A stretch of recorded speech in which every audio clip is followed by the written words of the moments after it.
아멘. 예수님의 이름은 우리의 소망과 기쁨인 줄 믿습니다. 아멘. 오늘 하나님이 이 아침에 우리에게 주시는 말씀 열왕기하 4장 1절로 7절까지 말씀입니다. 함께 한 목소리로 읽겠습니다. 선지자들의 제자들이 아내 중 한 여인이 엘리사에게 부르짖어 이르되 당신의 종 나의 남편이 이미 죽었는데 당신의 종이 여호와를 경외한 줄을 당신이 아시는 바니이다. 이제 빚준 사람이 나와 나의 두 아들을 데려가 그의 종을 삼고자 하나이다 하니 엘리사가 그에게 이르되 내가 너를 위하여 어떻게 하랴? 내 집에 무엇이 있는지 내게 말하라. 그가 이르되 계집종의 집에 기름 한 그릇 외에는 아무것도 없나이다 하니 이르되 너는 밖에 나가서 모든 이웃에게 그릇을 빌리라. 빈 그릇을 빌리되 조금 빌리지 말고 너는 내 두 아들들과 함께 들어가서 문을 닫고 그 모든 그릇에 기름을 부어서 차는 대로 옮겨 놓으라 하니라. 여인이 물러가서 그의 두 아들과 함께 문을 닫은 후에 그들은 그릇을 그에게 가져오고 그는 부었더니 그릇에 다 찬지라. 여인이 아들에게 이르되 또 그릇을 내게로 가져오라 하니 아들이 이르되 다른 그릇이 없나이다 하니 기름이 곧 그쳤더라. 그 여인이 하나님의 사람에게 나아가서 말하니 그가 이르되 너는 가서 기름을 팔아 빚을 갚고 남은 것으로 너와 내 두 아들이 생활하라 하였더라. 아멘. 열왕기하 4장은요 엘리야에 이어서 엘리사가 새로운 예언자로 서게 되는데요. 이 4장은 계속해서 이 엘리사의 사역 속에서 하나님의 능력이 임하는 내용이 계속해서 연결이 되고 있습니다. 오늘 1절부터 7절 그리고 8절로 이어지는 그리고 5장에는 또 나아만 장군의 고침이 받는 다양한 엘리사의 하나님이 부어주시는 능력 가운데 사역이 이어지고 있습니다. 3장은요 어제까지 본 3장은 나라의 전쟁 이야기였습니다. 나라와 한 왕국의 승리를 좌우로 결정하시는 그런 하나님께서 이제는 한 영혼 한 개인에게 나타나셔서 하나님의 사람을 통하여 당신의 위대한 구원의 역사를 이루어내는 것이 오늘 4장부터 계속해서 이어지고 있습니다. 하나님은요 우주적 하나님이십니다. 아멘. 하나님은 또한 한 사람 한 사람에게 집중하시는 하나님이십니다. 하나님의 위대함과 하나님의 신실하심이 바로 거기에 있습니다. 바로 거기에 있어요. 하나님이 이 모든 땅에 모든 인생들, 모든 지역의 다양한 인종들 겸하여 작은 자 하나라도 놓치지 아니하시는 그 하나님의 은혜와 사랑이 있다는 거예요. 오늘 본문은 바로 그것을 이야기하고 있습니다. 선지자의 제자 중에 한 사람이 죽었어요. 오늘 우리가 잘 알고 있는 말씀이에요. 그의 아내가 엘리사에게 찾아와서 말합니다. 당신의 종 나의 남편이 있었는데 죽었다. 그런데 당신의 종이 즉 나의 남편이 여호와 하나님을 경외하는 줄은 이미 당신이 다 알고 있지 않습니까? 그래서 남편의 죽음과 그의 영적인 상황들을 엘리사에게 고하는 내용이에요. 그런데 문제가 발생했습니다. 내 남편이 빚을 많이 졌는데 빚쟁이들이 와서 빚을 갚지 못하면 내 생명과 같은 두 아들을 종으로 데려간다고 합니다. 라고 이야기를 하는 거예요. 죽음을 맞이한 무명의 이 선지자의 제자 누구였을까요? 저는 이 말씀을 보면서 이 사람은 어떤 사람이었을까? 정말 묵상하게 되더라고요. 오늘 본문에는 그의 아내와 엘리사의 어떤 기적적인 문제 해결을 위한 내용이 나오지만 그러나 이 모든 사건의 시작은 무명의 이름 모를 죽은 선지자의 제자 그 남편으로부터 이 이야기가 시작되고 있는 거예요. 그러니까 이 남자를 모르면 이 남자를 건너뛰면 안 되는 거죠. 그는 어떤 사람이었을까요? 그는 자기 아내로부터 경건하다라고 하는 평을 듣는 영적인 사람이었다라고 하는 거예요. 사실 부부처럼 가까운 관계가 어디에 있겠습니까? 그렇죠? 근데 남편이 아내에게 혹은 아내가 남편에게 각자가 내 배우자는 굉장히 경건한 사람입니다 라고 인정을 받는 것, 그렇게 인정해 주는 것, 그거 쉽지 않아요. 목회자인 저 역시도 마찬가지입니다. 가장 가까이 있는 사람에게 이렇게 인정받는 거, 존경받는 거 굉장히 어려운 겁니다. 제 선배 목사님 한 분이 계셨는데, 제가 결혼하기 바로 전에 섬겼던 교회의 목사님이셨는데, 그 목사님을 보면 저는 참 그분이 부럽고 그분이 참 존경스러웠어요. 이유는 딱 하나예요. 목회를 뭐 정말로 잘하시고 뭐 이런 거 아니었어요. 그냥 하시는 거예요, 편하게. 근데 중요한 게 그분은 아들하고 딸이 남매가 있었고, 물론 사모님 계셨지만, 제가 물었어요, 아이들한테. 그때 청년들이었는데, 너희들이 제일 존경하는 사람이 누구야? 둘 다 정말 거침없이 얘기했어요. 누구라고 얘기했을까요? 예, 아빠요. 저는 그 말을 듣는데 정말 충격을 받았어요. 세상에 아빠 존경하는 자녀들이 몇이나 될까요? 저 역시도 저희 아이들한테 물어보면 그 애들에게 아빠요라고 하는 말을 자신이 없어요. 사실 자신이 없어요. 왜? 저를 너무 잘 알잖아요. 정말 잘 알아요. 그래서 저는 그 선배 목사님이 정말 부러웠고요. 야, 정말 성공한 분이구나. 목회, 삶, 성공한 분이구나. 예. 자녀로부터 존경받고 아내로부터 존경받는. 참.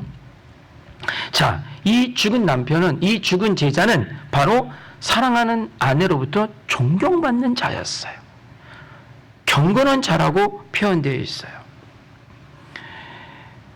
그런데 이 죽은 남편이 빚을 잔뜩 남기고 갔어요. 근데 오늘 말씀의 뉘앙스를 잘 보면, 그래서 원망스러워서 온 게 아니에요.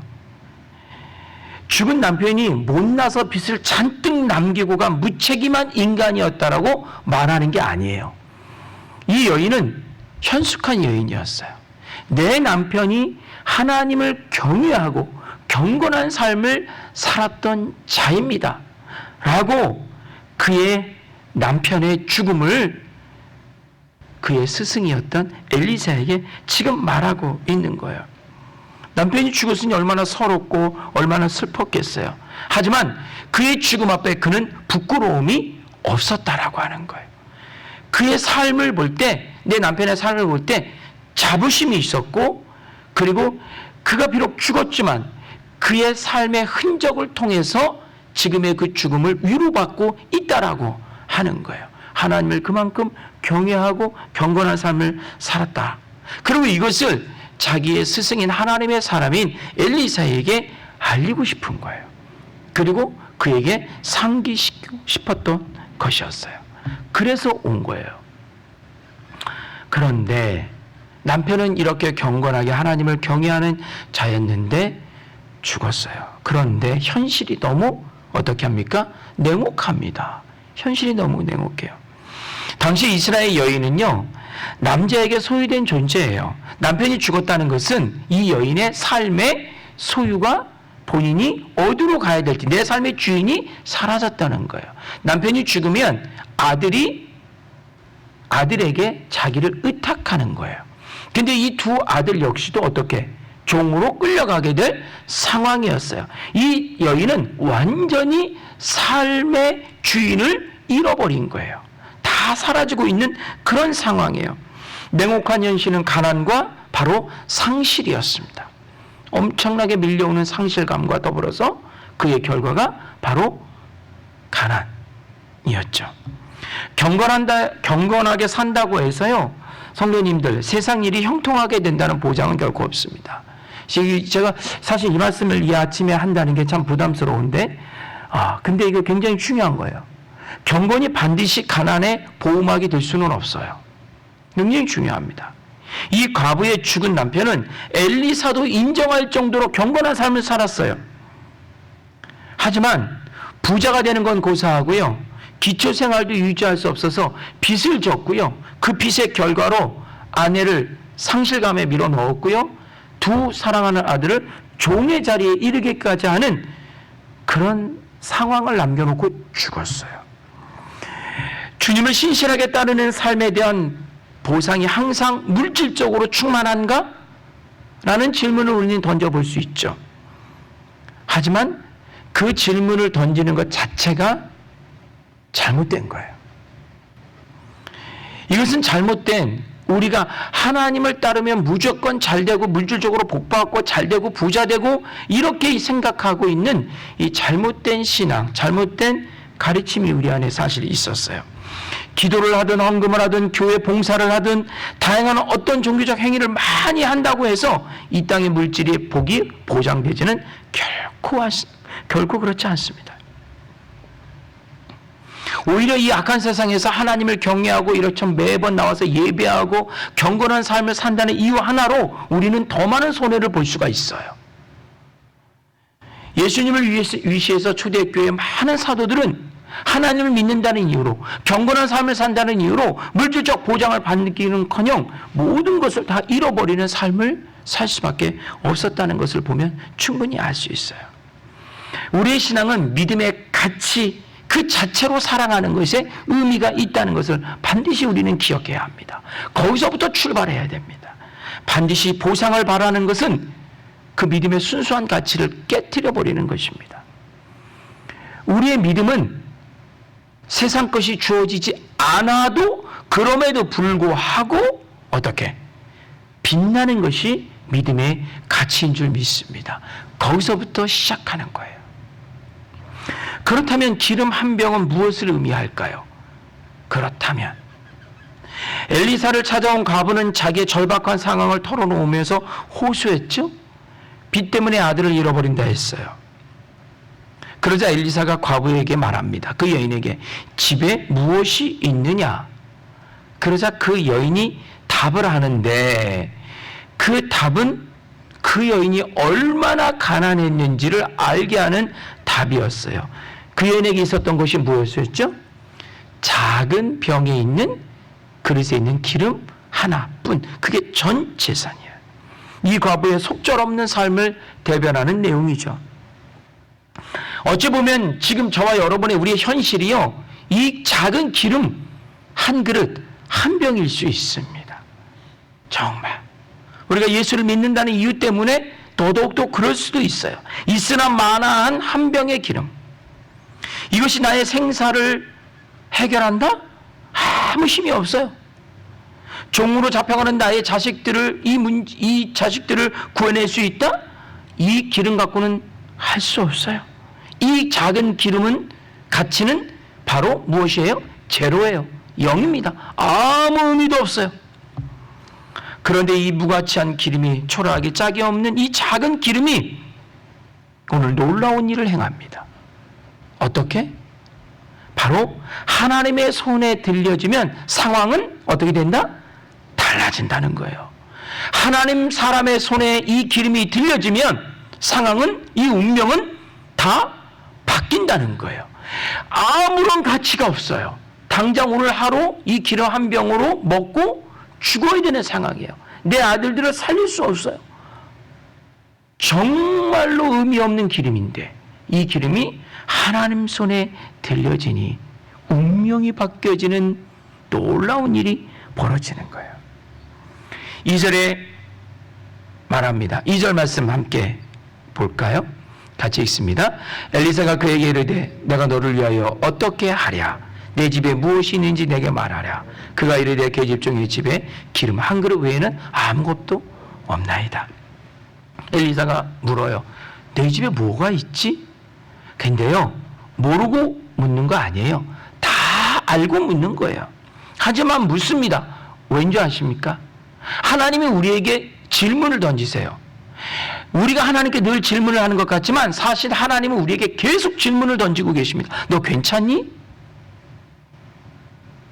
너 배고프지 않아? 너 이거 필요하지 않아? 너 지금 마음이 불편하지 않니? 마치 부모가 제가 아이들 방학이라 잠깐 왔는데 애한테 계속 물어요. 밥 먹었니? 뭐 먹었니? 아유, 이게 도대체 무슨 물음입니까? 다 큰 애들한테 계속 물어요. 왜 묻는 거죠? 부모가 자식들을 왜 자꾸 묻죠? 그 이유가 있잖아요.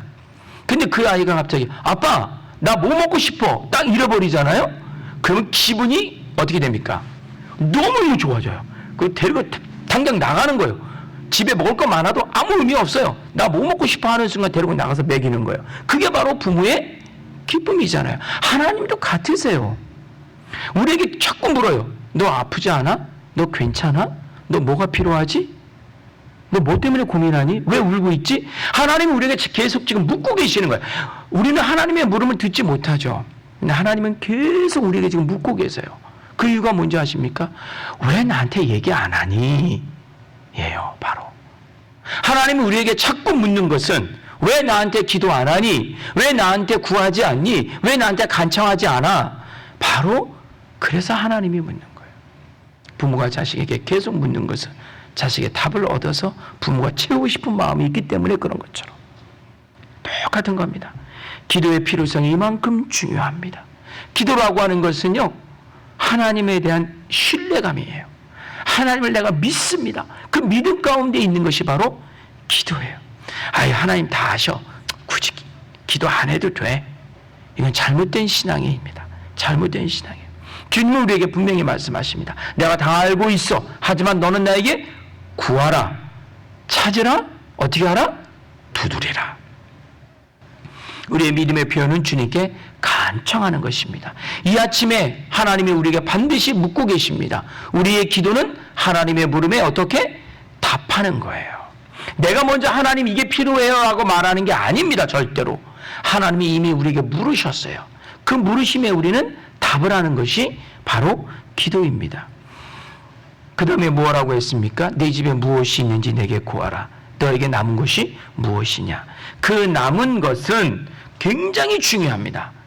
이렇게 묻는 것이 굉장히 중요한데, 엘리사는, 하나님은 그 문제를 해결하기 위해서 엉뚱당뚱한 것을 갖고 와서 해결하지 않았어요. 하나님은 우리의 삶의 모든 문제를 우리의 삶의 현장에서 해결하시려고 해요. 너희 현실 속에 있는 것이 뭐야? 기름이에요. 기름이 많아? 적어요. 그러면 적은 거는 문제잖아요. 그렇죠? 적은 게 문제예요.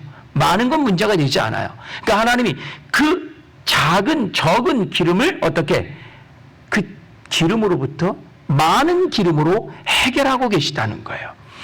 하나님은 우리의 삶의 현실의 문제를 우리의 삶의 현장에서 해결하고 있다는 것을 반드시 우리는 기억해야 합니다. 신앙은 도깨비 방망이가 아닙니다. 신앙은 상상의 어떤 동화책에 나오는 이야기가 절대로 아니에요. 하나님은 현실 속에서 우리의 문제를 어떻게 하고 계신다? 해결하고 계신다. 내가 가진 것이 비록 추하고 세상에 인정받지 못해도 하나님은 그 작은 것을 들어서 당신의 영광을 나타내시고 우리를 어떻게 부유케 하신다. 할렐루야. 이것이 바로 하나님의 능력입니다. 그릇을 빌려옵니다. 기름을 채웁니다. 채워도 어떻게? 기름이 넘칩니다. 빌려온 그릇이 다 찰 때까지 기름이 끊어지지 않았어요. 채워져서 살리는 하나님의 역사를 이 선지자, 죽은 이 선지자의 부인과 그의 아들들은 경험하게 되는 것입니다. 사랑하는 성도님들, 경건한 남편은 죽었지만, 굉장히 중요한 말씀입니다. 경건한 남편은 죽었지만 경건의 씨가 남아서 하나님을 바라보니, 하나님을 신뢰하니 하나님이 그들을 어떻게 하신다? 살리고 계신다. 그리고 그들을 어떻게 하신다? 부유케 하신다. 할렐루야. 이게 바로 오늘의 말씀의 결론입니다. 그리고 마지막 절 7절 함께 읽어볼까요? 함께 있습니다.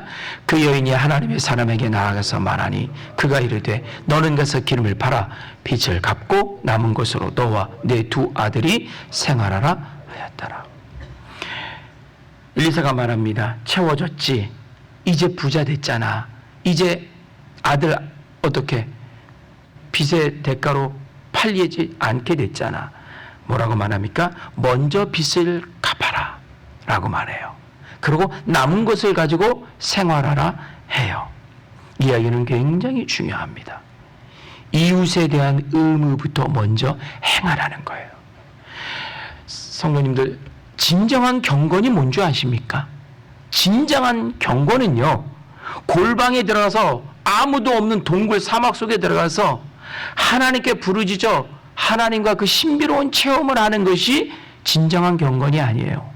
물론 그것도 굉장히 중요합니다. 하지만 진정한 경건은 무엇이냐면 하나님과 세상 앞에서 내가 선을 행하고 내가 내 마음 중심을 지키고 내가 하나님 앞에 믿음으로 온전히 서는 것이 진정한 경건인 줄 믿습니다. 이게 경건이에요. 악한 세상에서 양심을 지키는 것이 경건이에요. 악한 세상에서 다른 사람을 먼저 배려하고 그에게 사랑을 베푸는 것, 이것이 곧 무엇이에요? 그것이 곧 경건이에요. 이게 경건이에요. 그래서 이렇게 교훈하는 거예요. 채워졌어? 너 것으로 채우지 마. 이제 빚을 갚아. 그리고 이웃을 향해 나눠. 그리고 나머지를 가지고 생활해라. 바로 이런 것입니다. 사실 오늘 이 1절부터 7절까지는요, 굉장히 많은 주제가 있어요. 이 짧은 시간에 이걸 다 말한다는 게 굉장히 어려웠는데, 삶의 현실이라는, 고난이라는 주제가 있고요. 경건인의 삶이 무엇인가라는 주제가 이 안에 또 들어있고요. 그리고 우리는 어떻게 기도하고 간구하고 간청해야 된다라고 하는 기도의 주제가 사실 1절부터 7절까지 다 들어있어요.